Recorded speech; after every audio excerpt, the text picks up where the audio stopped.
Hi friends, today కొరమైన fry చూడండి. ఇంకేవి చేయక్కర్లేదు. మనం ఫిష్ పీసెస్ తీసుకున్నాక అల్లం వెల్లుల్లి పేస్టు, ధనియాల పౌడరు, గరం మసాలా, కొద్దిగా సాల్టు, పసుపు, కారం ఇవన్నీ కలిపి ఒక నిమ్మకాయ ఫుల్గా పిండుకొని ఒక అరగంట సేపు డీప్ ఫ్రిడ్జ్లో పెట్టుకొని తర్వాత ఇలా అట్ల ప్యానం మీద ఆయిల్ వేసి దాని మీద పెట్టేసి కావాలంటే కొత్తిమీర, కరివేపాకు, పచ్చిమిర్చి ఇలా గార్నిష్గా వేసుకుని అటు ఇటు కూడా ఫ్రై చేసుకుంటే సరిపోతుంది. చాలా వేడి వేడిగా ఉంది. సాంబార్లో సూపర్ టేస్ట్గా ఉంటుంది.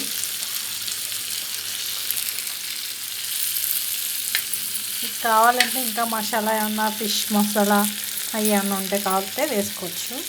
కానీ డీప్ ఫ్రైలో ఆయిల్లో వేసి కన్నా ఇలా ప్యానం మీద ఉంటుంది కదా, అట్లా ప్యానం మీద వేసుకుని ఫ్రై చేసుకోవచ్చు.